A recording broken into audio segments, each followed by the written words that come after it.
Assalamualaikum warahmatullahi wabarakatuh. Waalaikumsalam warahmatullahi taala wabarakatuh. Sebelum presentasi pada kesempatan pagi ini dimulai, marilah kita buka dengan bacaan suratul Fatihah dengan harapan semoga ilmu yang kita pelajari dan yang kita dapat pada kesempatan kali ini menjadi ilmu yang barokah dan senantiasa mendapat ridho dari Allah Subhanahu wa taala.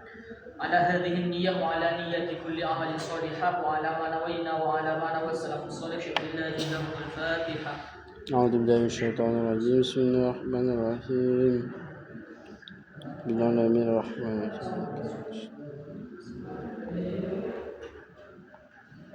Baik, langsung saja saya akan mempresentasikan sebuah makalah yang berjudul tentang ketepatan menganalisis karakteristik dan layanan bagi PDBK atau peserta didik berkebutuhan khusus dengan hambatan intelektual dan fisikomotorik. Yang mana pembahasan ini ada beberapa poin yang perlu kita kaji bersama. Yang pertama itu pengertian pendidikan inklusi. Yang mana pendidikan inklusi ini merupakan sistem penyelenggaraan pendidikan yang memberikan kesempatan kepada semua peserta didik untuk belajar bersama dalam satu lingkungan pendidikan tanpa membedakan kondisi fisik, intelektual, sosial, emosional, bahasa, budaya maupun latar belakang lainnya. Jadi pendidikan inklusi ini merupakan sistem pendidikan yang mana ini memberikan kesempatan kepada semua peserta didik tanpa membedakan satu dengan yang lainnya, entah itu dari latar belakangnya, dari budayanya dan yang lainnya begitu. Ini definisi dari pendidikan inklusi.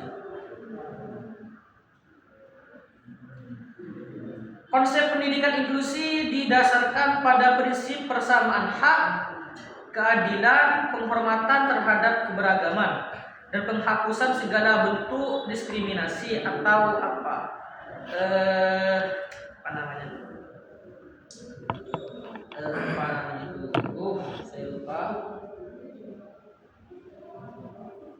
atau perlakuan yang tidak adil atau membeda-bedakan antara satu peserta dengan peserta yang lain. Itu maksudnya. Bagi guru, pendidikan inklusi bukan hanya tentang mengajar peserta didik dengan kebutuhan khusus, tetapi juga menciptakan suasana belajar yang menghargai perbedaan. Jadi bagi seorang guru itu bukan hanya mengajar peserta didik dengan kebutuhan khusus tersebut, akan tetapi juga menciptakan suasana belajar yang menghargai perbedaan antara satu dengan yang lainnya. Dalam perspektif Islam, pendidikan inklusi sejalan dengan ajaran yang menjunjung tinggi persamaan derajat manusia. Allah Subhanahu wa taala tidak membedakan manusia berdasarkan kondisi fisik maupun kemampuan intelektual, melainkan berdasarkan ketakwaannya. Itu dalam satu keterangan itu dijelaskan bahwasanya Allah Ta'ala itu tidak membeda-bedakan hambanya antara satu dengan yang lainnya, entah itu dari fisiknya ataupun dari yang lainnya. Akan tetapi Allah Ta'ala membedakan hamba-hambanya itu dinilai dari ketakwaannya. Begitu. Lanjut, B. Pengertian peserta didik berkebutuhan khusus atau disebut dengan PDBK. Peserta didik berkebutuhan khusus adalah peserta didik yang memiliki karakteristik, kondisi atau hambatan tertentu sehingga memerlukan layanan pendidikan yang disesuaikan dengan kebutuhan belajarnya. Hambatan tersebut dapat bersifat fisik, intelektual, sensorik, sosial, emosional maupun kombinasi dari beberapa hambatan. PDBK tidak selalu memiliki kemampuan akademik yang rendah. Sebagian peserta didik justru memiliki kemampuan luar biasa pada bidang tertentu seperti seni, olahraga, musik, atau matematika. Oleh sebab itu, guru harus melihat setiap peserta didik secara utuh berdasarkan potensi, kebutuhan, dan karakteristik masing-masing. Itu. Dalam pendidikan inklusi, PDBK belajar bersama peserta didik reguler di kelas yang sama dengan mendapatkan penyesuaian layanan sesuai kebutuhannya. Penyesuaian tersebut dapat berupa modifikasi kurikulum, penggunaan media belajar serta penggunaan media belajar yang berbeda, pemberian waktu tambahan, pendampingan khusus maupun penyediaan fasilitas yang ramah bagi semua peserta didik. Itu. Selanjutnya lanjut pada C. Karakteristik peserta didik dengan hambatan intelektual. Hambatan intelektual adalah kondisi ketika seorang memiliki kemampuan intelektual di bawah rata-rata yang disertai keterbatasan dalam perilaku adaptif. Jadi hambatan intelektual itu merupakan apa? Merupakan hambatan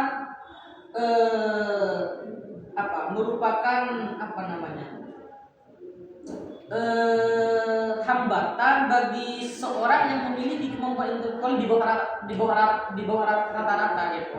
Yang mana ini disertai dengan keterbatasan dalam perilaku adaptif begitu. Kondisi ini memengaruhi kemampuan peserta didik dalam berpikir, memahami informasi, memecahkan masalah, berkomunikasi serta melakukan aktivitas sehari-hari secara mandiri. Eki cak kembekasan ki mun apa? Kalau intelektual itu kalau napi eki tak pakai anak itu tak pakai napi. Pemikirannya itu tak pakai 100% begitu ya. 100%. Oh iya iya. Untuk memikirkan atau napi, untuk mencerna itu membutuhkan waktu yang cukup lama begitu. Ya. Ini yang disebut dengan hambatan intelektual. Beberapa karakteristik peserta didik dengan hambatan intelektual antara lain: 1. Kemampuan belajar lebih lambat. Peserta didik memerlukan waktu yang lebih lama untuk memahami materi dibandingkan teman sebayanya. Mereka membutuhkan penjelasan yang sederhana, konkret dan dilakukan secara berulang. Jadi di sini yang pertama dari hambatan intelektual ini, kemampuan belajar itu lebih lambat. Artinya ketika mencerna informasi atau penjelasan dari seorang guru itu membutuhkan waktu yang sangat lama. Artinya itu membutuhkan waktu yang cukup lama dibandingkan teman sebayanya begitu. Mereka membutuhkan penjelasan yang sederhana, konkret atau jelas dan dilakukan secara berulang, harus diulang-ulang. Artinya tidak cukup hanya satu penjelasan begitu, harus diulang-ulang begitu. Yang kedua, daya ingat relatif terbatas. Informasi yang telah dipelajari mudah terlupakan sehingga guru perlu memberikan latihan dan pengulangan secara berkala agar materi lebih mudah diingat.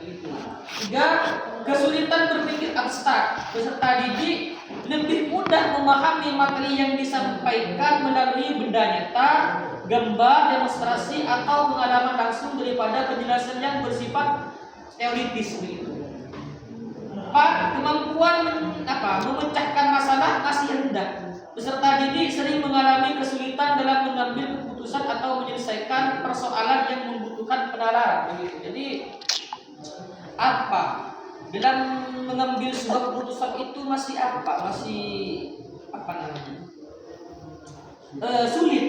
sulit begitu. Atau ketika mau menyelesaikan sebuah masalah itu masih membutuhkan sebuah penalaran begitu. Selanjutnya perkembangan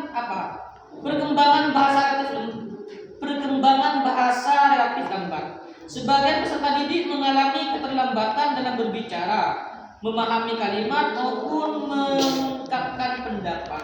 Itu. Yang keenam, kemandirian belum berkembang secara optimal dalam beberapa aktivitas sehari-hari. Peserta didik masih memerlukan bantuan atau bimbingan dari guru maupun orang tua. 7. Yang terakhir, interaksi sosial membutuhkan pendampingan.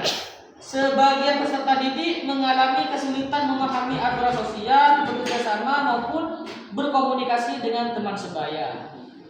Selanjutnya dilanjutkan oleh teman saya.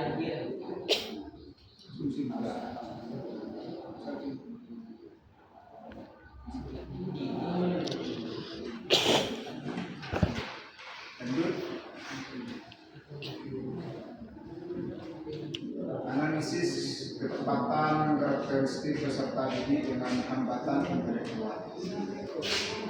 Ketepatan dalam menganalisis karakteristik peserta didik dengan hambatan intelektual merupakan langkah awal yang sangat penting dalam penyelenggaraan pendidikan inklusi.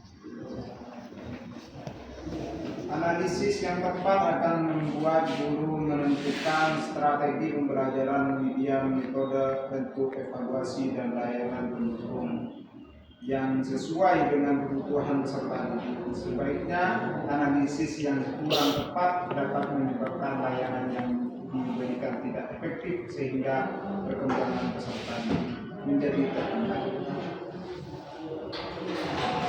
Jadi guru itu harus sering-seringlah menganalisis terhadap anak didik yang ada di dalam kelas.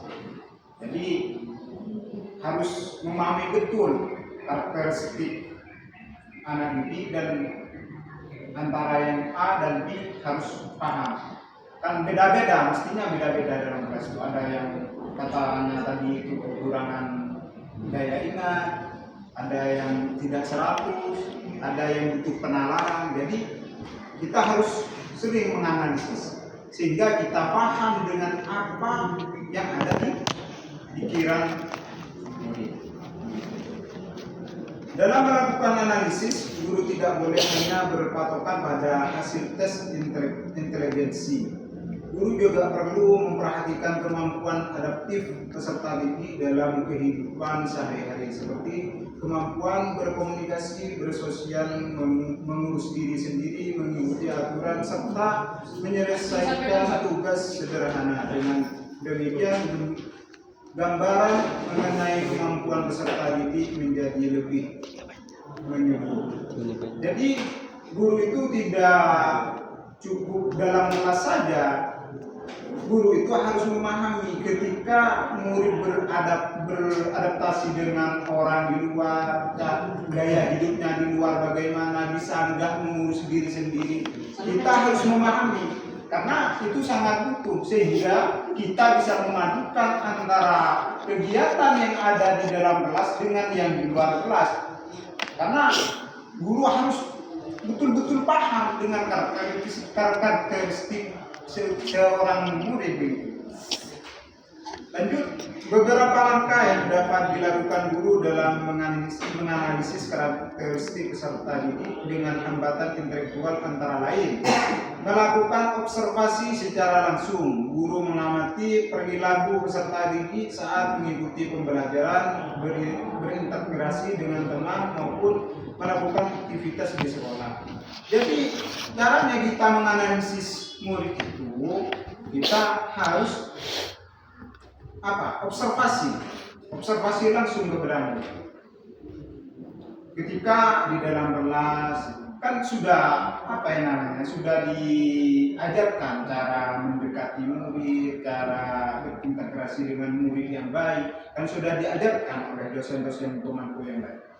Jadi itu saya rasa bisa digunakan ketika ada di dalam kelas, ketika kita menjadi seorang guru semua. Amin. Melakukan wawancara dengan orang tua, informasi dari orang tua sangat membantu guru memahami perkembangan peserta didik sejak usia dini, kebiasaan di rumah serta kesulitan yang sering dialami. Jadi kita jadi semakin gampang untuk menganalisis murid kalau kita bisa memahami karakteristik murid dengan mempertanyakan kepada orang tua, teman dekatnya, dan pokoknya yang dekat dengan murid itu. Lanjut, layanan pendidikan bagi peserta didik dengan hambatan intelektual.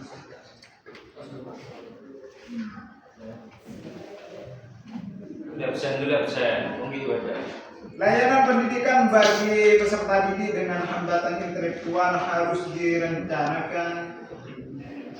Intelektual harus dirancang berdasarkan kebutuhan individu. Tujuan utama layanan tersebut adalah membantu peserta didik mengembangkan kemampuan akademik, keterampilan hidup sikap sosial dan kemandirian sesuai dengan potensi yang dimiliki. Sesuai potensi ya. Iya, sesuai potensi. Jadi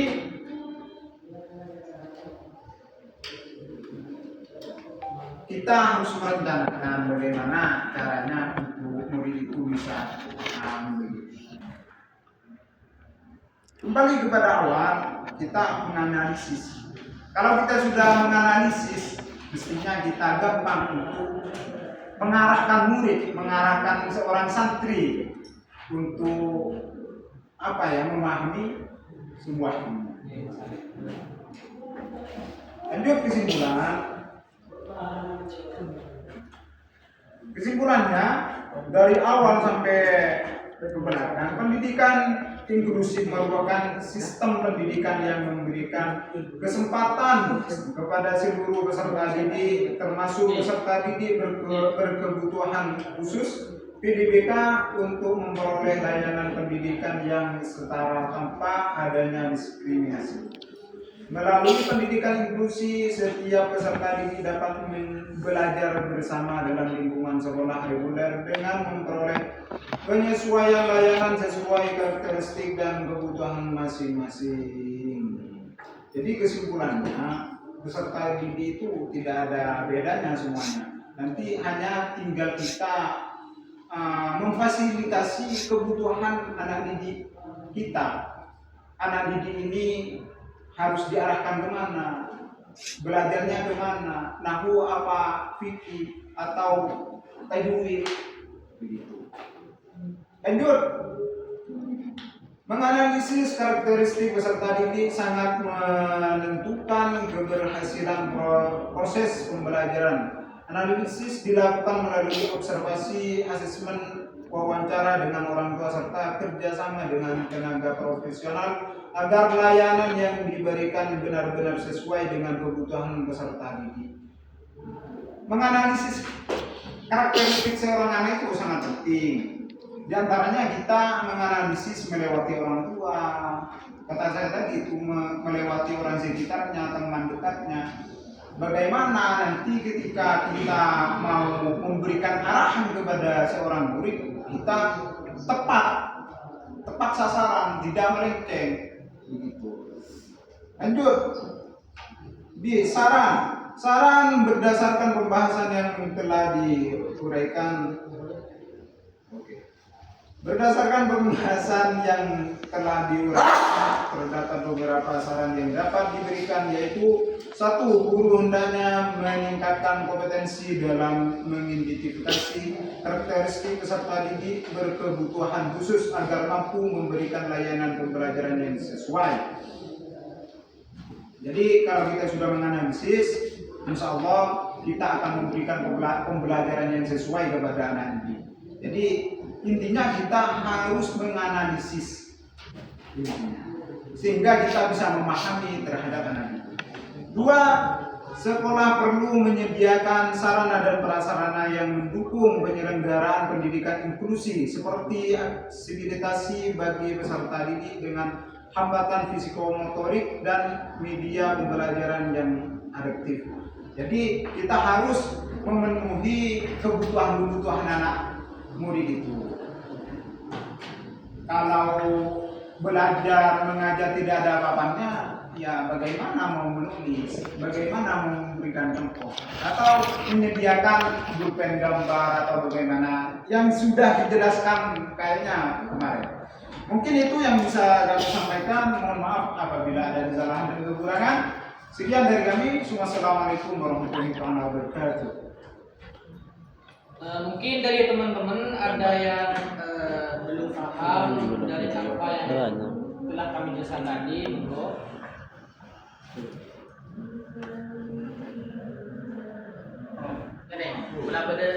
Mungkin ada yang belum paham atau mungkin paham sendiri. Jadi kamu? Video. Paham semua, Pak. Oh iya. Aku lihat. Terus. Udah. Ini ada yang mau dipertanyakan tentang yang dibahas oleh kalian tadi.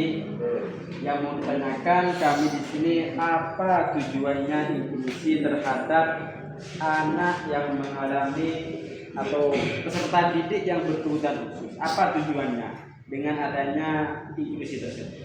Oh ya, jadi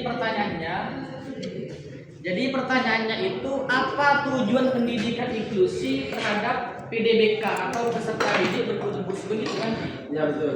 Nah, monggo dijawab Bapak penyaji. Gini. Jadi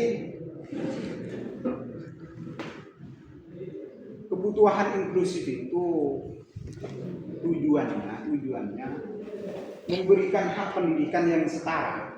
Jadi bagaimana ya kalau anak didik itu mampunya hanya menghijab, jangan disuruh membaca begitu. Jadi harus dari bawah dulu diajari A, B, C, D, mengenal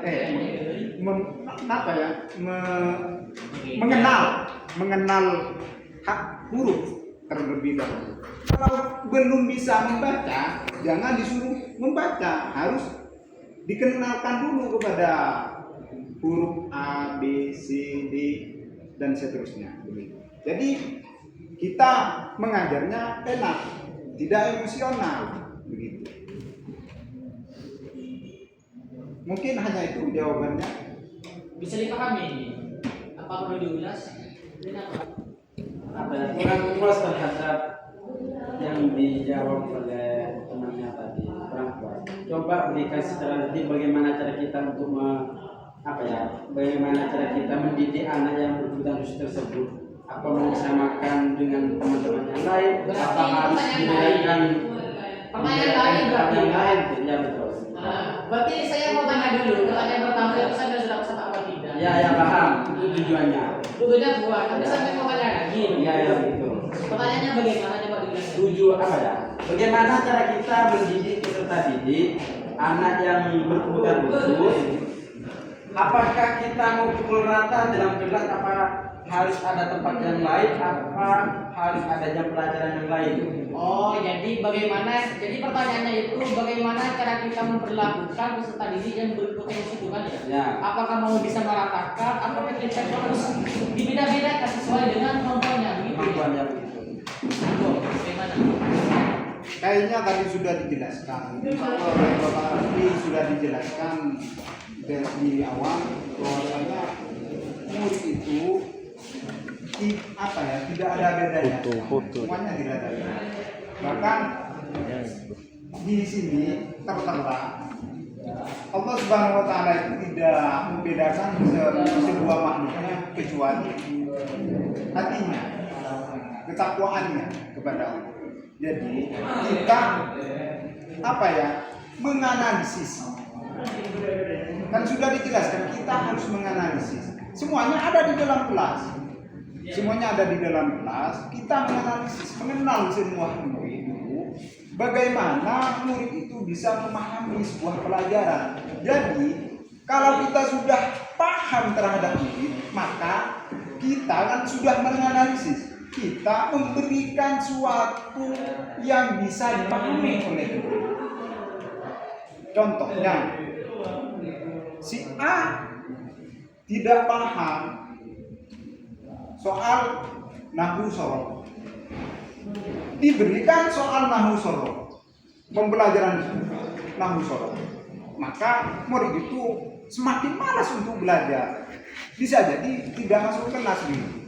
Jadi kita menganalisis dulu, sesudah menganalisis kita pahami pelajaran apa yang cocok untuk anak ini, arahnya kemana anak ini. Kalau anak tidak bisa memanjat pohon, jangan disuruh berenang.